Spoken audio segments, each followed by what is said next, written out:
Pinako si Papa Jesus.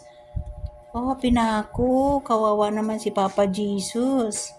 Tinudrawing niya. Yun. Pinako si Papa Jesus. Si Papa Jesus pinako. Wala sa bad. Binako si Papa Jesus ng mga bad. Dyan siya sa cross. Pinako si Papa Jesus sa cross. Yeah. Why? Si Papa Jesus is crying? Yeah. No, si Papa Jesus is good. Pinako din si Papa Jesus sa paa. Yeah. Sino nagpako kay Papa Jesus sa paa? Sa demons. Sa demons.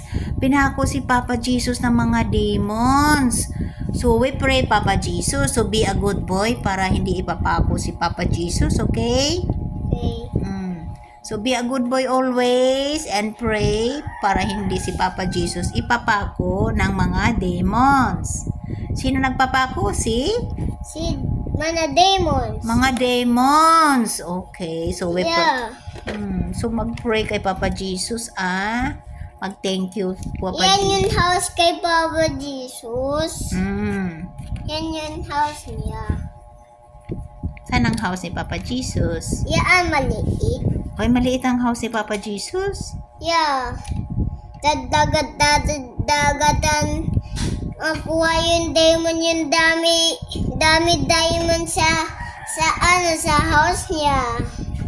Maraming demon sa house niya, but Jesus is powerful. So, kayang-kayang labanan ni Jesus ang mga demons kasi si Papa Jesus is a good Jesus, di ba?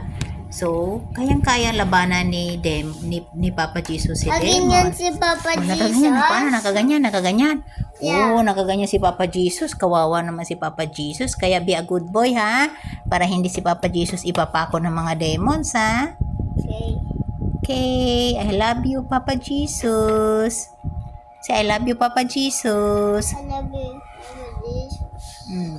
Papa Jesus. I love you. Amen.